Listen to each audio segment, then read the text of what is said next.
কবিরাজি টোটকা চিকিৎসার মতো যে কোনো রোগের জন্যই একমাত্র সমাধান হচ্ছে সমান অধিকার। আমি এখন সরাসরি যদি আমার যে অষ্টম চ্যাপ্টার সেটি হচ্ছে প্রশাসনে নারীর অংশগ্রহণ। এখানে একটি মূল বক্তব্য আছে যে সকল বাধা ভাঙবো, সম অধিকার আনবো। আমার প্রশ্ন হলো, সম অধিকার পেলেই কি সকল বাধা দূর হয়ে যাবে? একই মাপের জুতা কি আসলে সবার পায়ে পরা সম্ভব কিনা এটি আমাদের একটু চিন্তা করতে হবে। ঠিক একইভাবে জুতার মাপ ভিন্ন হলে যেরকমভাবে পরা যায় না, অধিকারের সাথে সমান অধিকারের সাথে কিন্তু কর্তব্যের একটি বিষয় আছে। পলিটিক্যাল সায়েন্স থেকে আমরা জানি যে অধিকার এবং কর্তব্য পরস্পর সম্পর্কযুক্ত, তাই আসলে সমান অধিকার না হয়ে সেটি হবে ন্যায্য অধিকার। দ্বিতীয় যে কথাটি বলতে চাই, নারী পুরুষ সমতা এই পুরো প্রতিবেদনে ভরা, কিন্তু এই সমতার ভেরিয়েবলগুলো, চলকগুলো কিন্তু আসলে স্পেসিফিকভাবে কোনো জায়গায় বলা হয়নি। দেখেন, আমি এই বাড়ানোর জন্য প্রমোশনটাকে তাদের জন্য ইজি করে দেওয়া হলো যে দিতেই হবে, এর চেয়ে হাস্যকর কী হতে পারে। মানে বিষয়টা হচ্ছে এমন যে, যেমন আমাদের এই প্রথম সারিতে যারা বসে আছেন আমার সম্মানিত অতিথিবৃন্দ, আমাদের সবাইকে যদি আজকে এখানে বসিয়ে দেওয়া হয়, তার মানে আমরা সবাই কিন্তু সভাপতি পর্যায়ে চলে গেলাম। এইভাবে করে আসলে কিন্তু উন্নয়ন নিশ্চিত হয় না। আমাদের যেরকম বর্তমানে ডিস্ট্রিক্ট কমিশনার আছেন আমাদের 64টা জেলায়, মহিলা হচ্ছেন 18 জন। ওনাদের সুপারিশ মতো এটা হতে হবে অন্তত পক্ষে 32 জন মহিলা। তাহলে কি করতে হবে? অ্যাট এনি কস্ট সহকারী কমিশনারকে ডবল প্রমোশন, 3 ডবল দিয়ে তাকে এখন আমাদের ডিসি বানিয়ে দিতে হবে। ঠিক একইভাবে দেখেন, আরেকটা কথা বলি যে জনপ্রশাসনের উচ্চ পর্যায়ে সিদ্ধান্ত গ্রহণকারী কমিটিগুলোতে অন্তত পক্ষে 30% নারী প্রতিনিধিত্ব নিশ্চিত করতে হবে।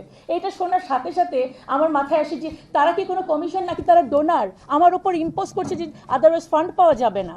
এটা কিন্তু খুবই অযৌক্তিক। এবং দেখেন এই চ্যাপ্টারে আরেকটা আছে যে চাকরির বিজ্ঞাপনে নারীদেরকে আবেদনে উৎসাহিত করা হচ্ছে, এটা লিখতেই হবে। এইটার বিপরীতটা মানে হচ্ছে পুরুষদেরকে নিরুৎসাহিত করা হচ্ছে।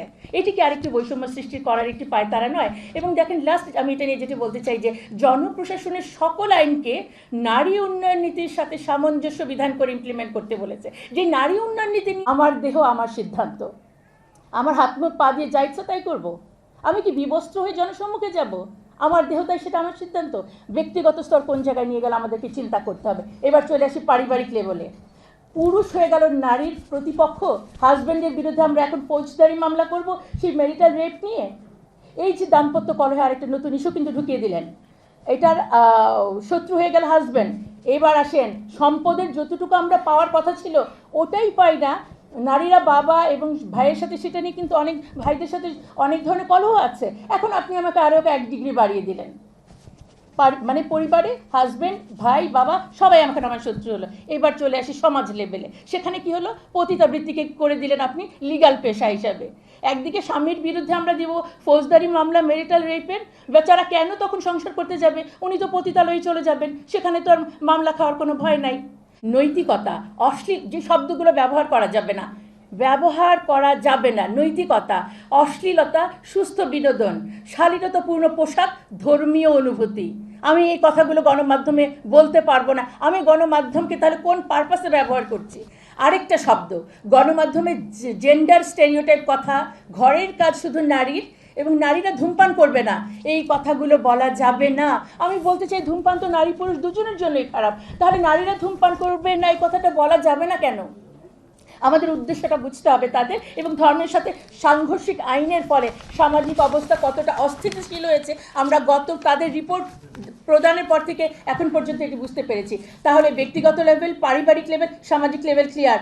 এবার চলে আসলাম আমি রাষ্ট্রীয় লেভেলে। এটি একটি ইহজাগতিক প্রতিষ্ঠান, অবশ্যই তাই, তাদের সাথে ধর্মের কোনো সম্পর্ক নাই। কিন্তু আমাদের বক্তব্য, একজনও মুসলিম স্কলার এই কমিটির ভিতরে অন্তর্ভুক্ত করা হয়নি।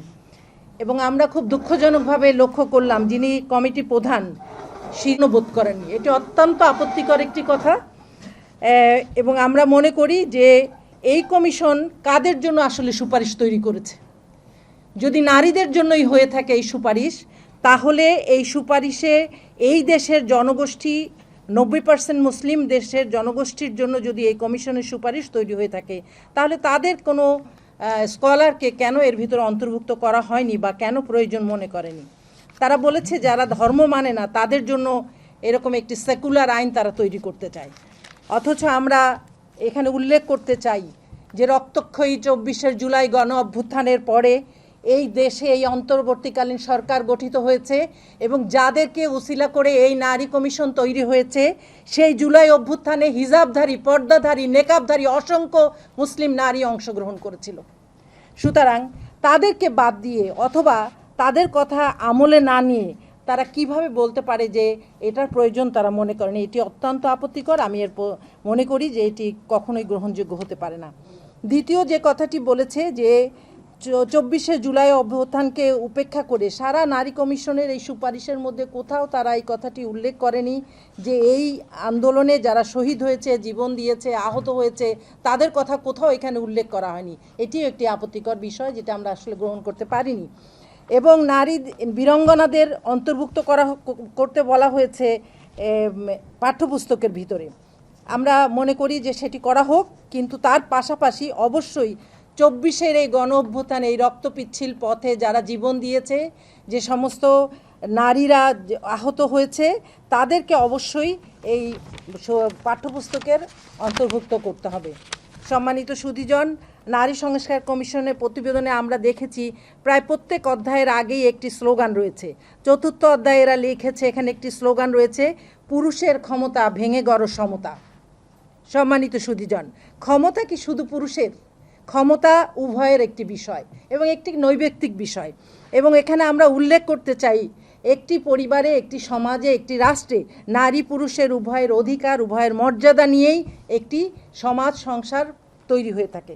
অথচ তারা পুরুষকে প্রতিপক্ষ বানিয়েছে, যেন পুরুষের বিরুদ্ধে তারা যুদ্ধ ঘোষণা করেছে। কোনো কিছু যখন কেউ ভাঙতে যায় বা কোনো কিছু কেউ প্রতিরোধ করতে চায়, অবশ্যই সেখানে আমি যদি পুরুষকে ভাঙতে যাই, সেখান থেকে তো একটা প্রতিরোধ আসবে, অহিংস অবস্থায় নিয়ে যাবে এবং অসহনশীল অবস্থায় নিয়ে যাবে। সুতরাং আমরা বলতে চাই এই স্লোগানের বিপক্ষে যে আমরা নারীর ন্যায্যতা চাই, আমরা নারীর প্রাপ্য অধিকার চাই। আমরা কখনোই পুরুষকে ভেঙে অধিকার নিতে চাই না, বরং আমরা মনে করি একজন আরেকজনের পরিপূরক এবং একজন আরেকজনকে পাশাপাশি রেখে সমান তালে আমরা এই অধিকার ও ন্যায্যতা পেতে পারি। এই একটি সুষ্ঠু সমাজ ব্যবস্থা গড়ার জন্য একটি শান্তিপূর্ণ সহ অবস্থান খুবই জরুরি। এবং এই ধরনের স্লোগান আসলে নারীদেরকে অসহনীয় করে তুলতে উস্কানিমূলক একটি বক্তব্য বলে আমরা মনে করি। এরকম অনেকগুলি অধ্যায়ই তারা এই ধরনের স্লোগান উল্লেখ করেছে। যেমন এরপরে বলেছে, নারী নির্যাতন রুখবো সবে, হাত আছে হাতিয়ার কেন? হাতিয়ার হবে সেই প্রচলিত কথার বলতে, হাত থাকতে মুখে কেন, এরকম একটি কথা। আমরা হাতকে হাতিয়ার বানাবো কেন? আমরা জানি যে এই নারী নির্যাতন রুখবার জন্য অবশ্যই শক্তিশালী আইন দরকার এবং আইনের প্রয়োগ দরকার। যদি শক্তিশালী আইন হয় এবং আইনের প্রয়োগ হয়, তার মাধ্যমেই নারী নির্যাতন রোখা সম্ভব। আপনি যদি হাত দিয়েই হাতিয়ার বানিয়ে রুখতে চান, তাহলে নীতিমালার তো দরকার নাই, আইনের দরকার নাই, আইনের প্রয়োগেরও দরকার নেই। এই ধরনের বক্তব্য আসলে কখনোই গ্রহণযোগ্য হতে পারে না। এরপরে বলা হয়েছে যে নারীর অধিকার বিষয়ে আইনের প্রয়োজনীয়, তাদের একটি ধারায় বলা হয়েছে, নারীর 54 নম্বর পেজে 4র্থ অধ্যায়ের নারী অধিকার বিষয়ে সকল আইনের প্রয়োজনীয় সংশোধন তারা চায়। প্রয়োজনীয় শব্দটি একটি আপেক্ষিক বিষয়। এই নারী কমিশনের কাছে মুসলিম বিরোধী আইনগুলি তাদের কাছে প্রয়োজনীয়, কিন্তু আমাদের কাছে প্রয়োজনীয় নয়। সেই জন্য আমরা মনে করি যে যৌক্তিক সংশোধন যেগুলি, সেগুলি শুধু করা উচিত। সকল ধরনের প্রয়োজনীয় শব্দটা আসলে এখানে একটা আপেক্ষিক শব্দ। তৃতীয়ত বলা হয়েছে, সিডোর যে সংরক্ষিত ধারা আছে সেটি তারা প্রত্যাহার চেয়েছে 4র্থ অধ্যায়ে। 1984 সালে বাংলাদেশ এই সিডো ধারায় স্বাক্ষর করেছে, কি 2টি ধারাকে সংরক্ষিত রেখে তারা সেটি প্রত্যাহার চেয়েছে, যা আসলে বাংলাদেশের প্রেক্ষাপটে এটা কখনোই গ্রহণযোগ্য নয়। দ্বিতীয় যেই ধারাটি সংরক্ষিত রাখা হয়েছিল সেটি হচ্ছে অভিন্ন পারিবারিক আইন। এটি নিয়ে তো এই দেশের প্রেক্ষাপটে আমরা মনে কখনোই গ্রহণযোগ্য নয়। প্রত্যেক জাতিসত্তা এবং প্রত্যেকটি ধর্মেরই আলাদা আলাদা বিধিবিধান রয়েছে। মুসলিমরা তাদেরও একটি আইন আছে বা তারা যে অনুযায়ী মানতে চায় সেটি তারা মানবে। যথাযথভাবে বাস্তবায়িত হয়, অবশ্যই একটি নারী তার প্রাপ্য অধিকার পাবে, সম্মানিত হবে, মর্যাদাবান হবে। সবশেষে যে কথাটি বলতে চাই, 4র্থ অধ্যায়ের সবশেষে যে কথাটা বলেছে, পরিবর্তন এবং এর কর্মপরিবিধি পরিবর্তন। এখানে আইন বিষয়